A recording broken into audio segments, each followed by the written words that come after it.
চলো বন্ধুরা, আজ তোমাদের চিকেনের একটা রেসিপি করে দেখাবো।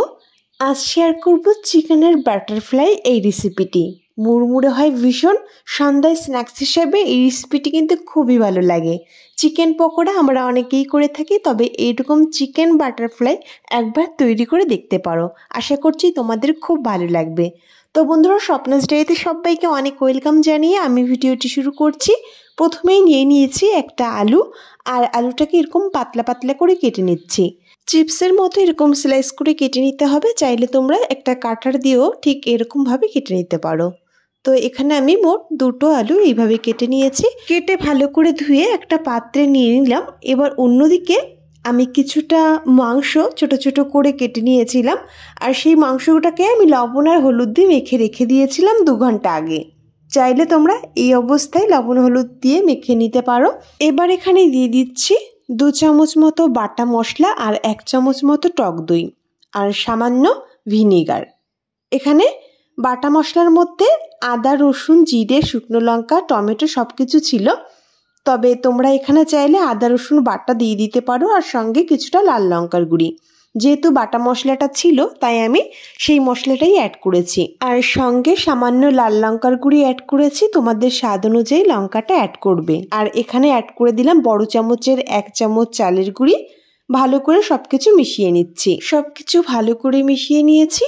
তো এখানে আমি 1 চামচ চালের গুঁড়ি দিয়েছি। চাইলে তোমরা এখানে 1 চামচ কর্নফ্লাওয়ারও অ্যাড করতে পারো।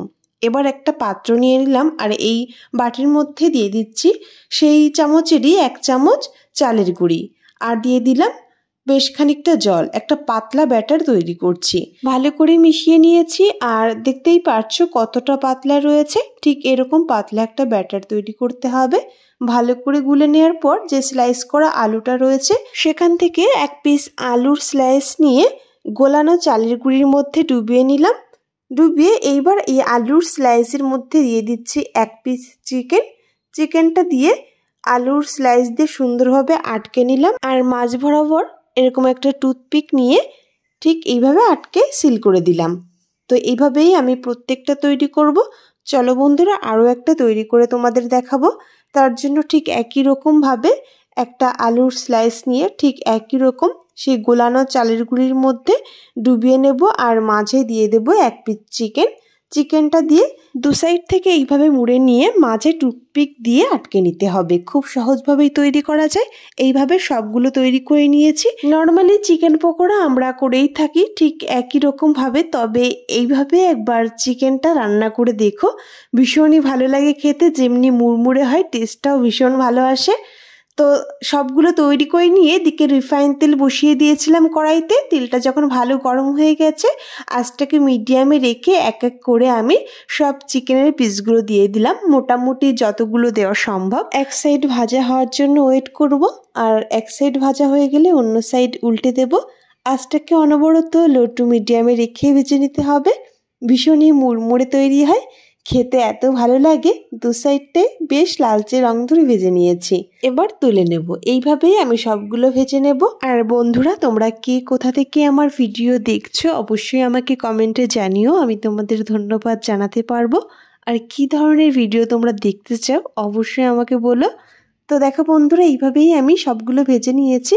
বাকি যেগুলো রয়েছে সেগুলোও দিয়ে দিয়েছি, আর বেশ লালচে রং ধরে ভেজে নিয়েছি। আর এক এক করে কিন্তু আমার সবগুলো ভাজাও হয়ে গেল। খেতে এতটা ভালো হয়েছিল, একবার ট্রাই করে তোমরা দেখতে পারো। চিকেন পকোড়া একরকম তো খাওয়াই হয়, তাহলে এইভাবে একবার ট্রাই করে তোমরা দেখো। আশা করছি তোমাদেরও খুব ভালো লাগবে। তো বন্ধুরা, আজ এই ছোট্ট রেসিপিটি শেয়ার করেছি। কেমন লেগেছে তোমাদের অবশ্যই কমেন্টে জানিও। ভালো লাগলে আমার পাশে থেকো বন্ধুরা। তো আজ এই পর্যন্তই। দেখা হবে নেক্সট কোনো নতুন রেসিপি নিয়ে। খুব ভালো থেকো তোমরা, সুস্থ থেকো।